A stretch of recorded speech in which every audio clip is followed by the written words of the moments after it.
Hello everyone, welcome back to Raj talks. Karam സിനിമ കാണാൻ വന്നിരിക്കുകയാണ്.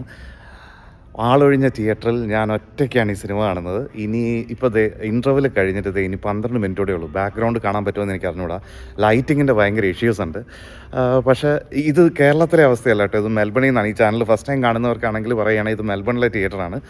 ഇന്നത്തെ ദിവസം ആരും തന്നെ വന്നിട്ടില്ല. അപ്പോൾ ഈ തിയേറ്ററിൽ എവിടെ വേണമെങ്കിലും ഇരിക്കാമെന്ന് പറഞ്ഞിട്ടാണ് എനിക്ക് ടിക്കറ്റ് തന്നത്. എൻ്റെ ലൈഫിലെ ഫസ്റ്റ് എക്സ്പീരിയൻസ് ആണ്. അപ്പോൾ സിനിമയേക്കാൾ എക്സൈറ്റ്മെൻറ്റ് ആദ്യം കയറിയപ്പോൾ ഉണ്ടായിരുന്നു, കാരണം ഒരു മനുഷ്യരില്ല. അപ്പോൾ ഇങ്ങനെ എനിക്ക് തോന്നുന്ന സ്ഥലത്തൊക്കെ ഇരുന്ന് സൗണ്ട് എഫക്റ്റൊക്കെ നോക്കി നല്ല കിടിലമായി കണ്ട സിനിമ.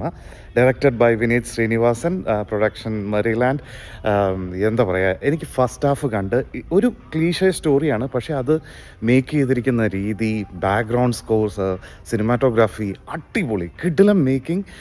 നോബലിനെ കൊണ്ട് ഈ പരിപാടി പുൾ ഓഫ് ചെയ്യാൻ പറ്റുമോ എന്ന് വിചാരിച്ചിടത്ത് പുള്ളി ഒരു കിടിലൻ ആക്ഷൻ ഹീറോ. പുള്ളിയുടെ ആക്ടിങ്ങൊക്കെ എനിക്ക് ഭയങ്കര കൺവിൻസിങ് ആയിട്ട് തോന്നി. പുള്ളി ആ റോളിൽ ഫിറ്റാണ്.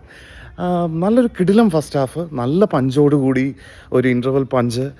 വിനീത് ശ്രീനിവാസൻ ചെയ്യാൻ എന്താ പറയുക, പാസം, ബിരിയാണി, ചെന്നൈ, ഇതെല്ലാം വിട്ടിട്ട് ഡയറക്ടർ ഓഫ് തിരാന്നല്ലേ പുള്ളി പറഞ്ഞത്. സോ എനിക്ക് തോന്നുന്നു ദാറ്റ് മേക്ക് സെൻസ്. അർത്ഥത്തിൽ ഫസ്റ്റ് ഹാഫ് കണ്ട എക്സ്പീരിയൻസിൽ എനിക്ക് വളരെ ഇഷ്ടപ്പെട്ടു. തിയേറ്ററിൽ തന്നെ കാണേണ്ട ചിത്രമാണെന്ന് പറയാൻ കാര്യമെന്ന് വെച്ച് കഴിഞ്ഞാൽ മേക്കിംഗ്, മ്യൂസിക് വൈസ് ആണെങ്കിലും സിനിമാറ്റോഗ്രാഫി, ആക്ഷൻ സീക്വൻസ്, അതിൻ്റെയൊക്കെ ഇടയ്ക്ക് കൊടുക്കുന്ന പഞ്ചൊക്കെ ഉണ്ട്. എന്തിനാ സ്റ്റാർട്ടിങ്ങിലൊരു ട്രക്ക് മൂവ് ആകുമ്പോൾ ഉള്ള സൗണ്ട് എഫക്റ്റ്, അതെല്ലാം കൊള്ളാം. അത്യാവശ്യം ഇവർ സ്പെൻഡ് ചെയ്ത പൈസ എല്ലാം ഇതിനകത്ത് തന്നെയാണ് സ്പെൻഡ് ചെയ്തിരിക്കുന്നത്. Well spend so far.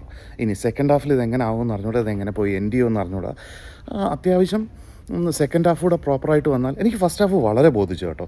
So എനിക്കറിയില്ല ഇതിൻ്റെ റിവ്യൂസൊക്കെ എങ്ങനെയാണ് വരുന്നതെന്ന്. ഞാൻ ഒരു റിവ്യൂവും കണ്ടില്ല. പണി കഴിഞ്ഞു, വീട്ടിൽ പോയി ഡ്രസ്സ് മാറി നേരെ ഇങ്ങ് പോന്നു. So I think definitely it's worth it. കാരണം എനിക്ക് വേണ്ടി ഒരു ഷോ വേണമെങ്കിൽ എനിക്ക് പറയാമായിരുന്നു, മൊത്തം ടിക്കറ്റും അങ്ങ് വാങ്ങിച്ചു തന്നു. പക്ഷേ അങ്ങനല്ല. എനിവേസ്, ഇത്രയും ഇലോബറേറ്റ് ആയി പോയ സ്ഥിതിക്ക് ഞാൻ സെക്കൻഡ് ഹാഫിൻ്റെ ജസ്റ്റ് ഒരു അപ്ഡേറ്റ് ഇട്ട് ഈ വീഡിയോ ക്ലോസ് ചെയ്യും. ഈ വീഡിയോ ഞാൻ ഇങ്ങനെ തന്നെ യൂട്യൂബിൽ അപ്ലോഡ് ചെയ്യും. കാരണം ഇതൊരു മെമ്മറിയാണ്, ഇങ്ങനെ ഒരു തിയേറ്ററിൽ ഒറ്റയ്ക്ക്. സോറി ഗൈസ്, എൻ്റെ ഈ ഒരു എക്സൈറ്റ്മെൻറ്റ് എനിക്ക് ഷെയർ ചെയ്യാതിരിക്കാൻ പറ്റുന്നില്ല, അതുകൊണ്ടാണ്.